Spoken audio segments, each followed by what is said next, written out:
Let's face it, driving is dangerous. It's one of the things that we don't like to think about.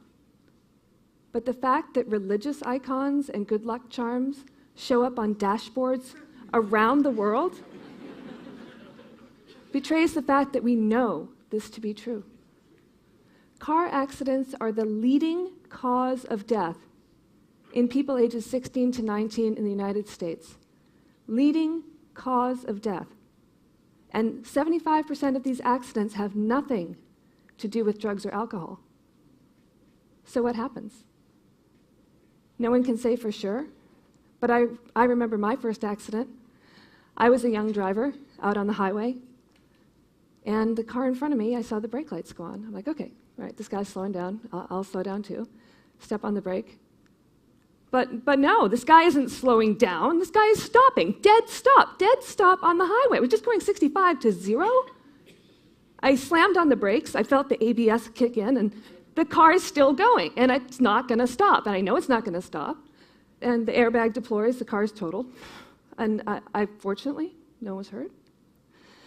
But I had no idea that car was stopping. And I think we can do a lot better than that. I think we can transform the driving experience by letting our cars talk to each other. I just want you to think a little bit about what the experience of driving is like now. Get into your car, close the door.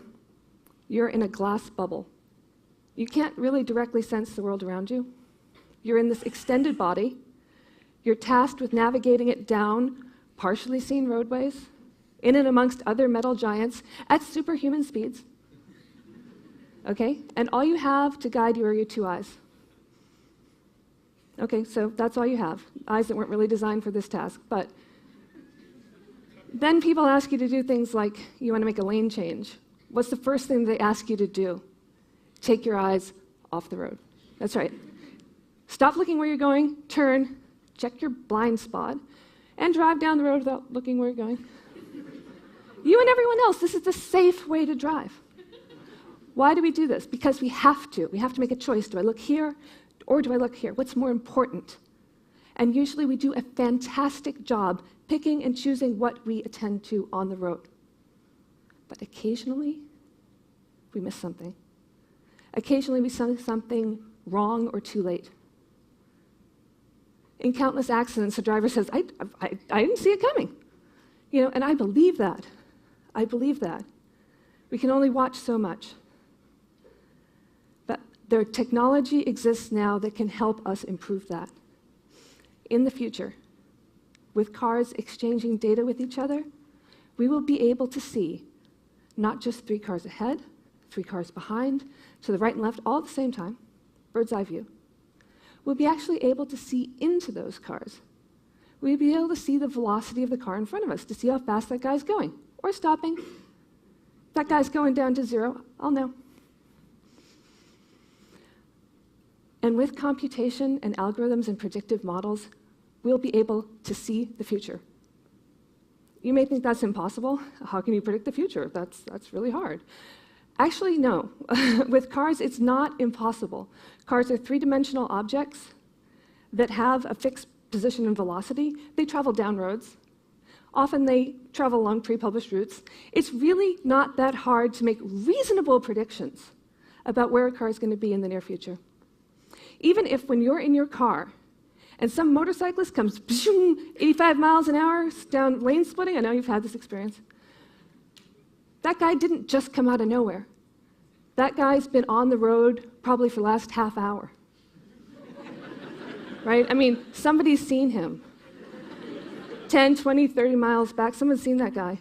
And as soon as one car sees that guy and puts him on the map, he's on the map. Position, velocity, good estimate, he'll continue going 85 miles an hour. You'll know, because your car will know, because that other car will have whispered something in his ear. Like, by the way, 5 minutes, motorcyclists, watch out. You can make reasonable predictions about how cars behave. I mean, they're Newtonian objects. It's very nice about them. So how do we get there? We can start with something as simple as sharing our position data between cars, just sharing GPS. If I have a GPS and a camera in my car, I have a pretty precise idea of where I am and how fast I'm going. With computer vision, I can estimate where the cars around me are, sort of, where they're going. And same with the other cars. They can have a precise idea of where they are and sort of a vague idea of where the other cars are. What happens if two cars share that data, if they talk to each other? I can tell you exactly what happens. Both models improve. Everybody wins. Professor Bob Wang and his team have done computer simulations of what happens when fuzzy estimates combine, even in light traffic, when cars just share GPS data. And we've moved this research out of the computer simulation and into robot test beds that have the actual sensors that are in cars now on these robots, stereo cameras, GPS, and the two-dimensional laser rangefinders that are common in backup systems. We also attach a discrete short-range communication radio, and the robots talk to each other. When these robots come at each other, they track each other's position precisely, and they can avoid each other. We're now adding more and more robots into the mix. And we encounter some problems. One of the problems when you get too much chatter, it's hard to process all the packets. So you have to prioritize, and that's where the predictive model helps you. If your robot cars are all tracking the predicted trajectories, you don't pay as much attention to those packets. You prioritize the one guy, who seems to be going a little off course. That guy could be a problem.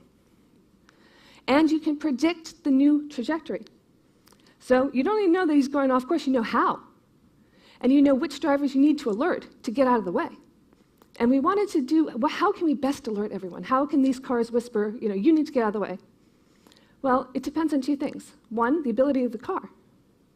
And second, the ability of the driver.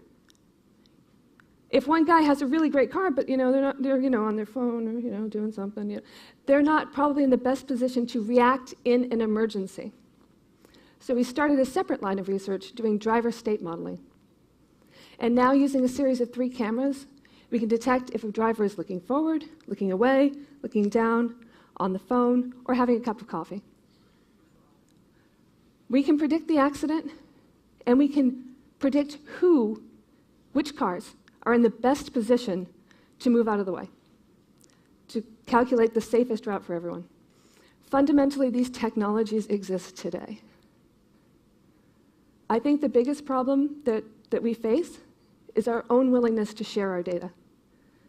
I think it's a very disconcerting notion, this idea that our cars will be watching us, talking about us to other cars, that we'll be going down the road in a sea of gossip. But I believe it can be done in a way that protects our privacy. Just like right now, when I look at your car from the outside, I don't really know about you.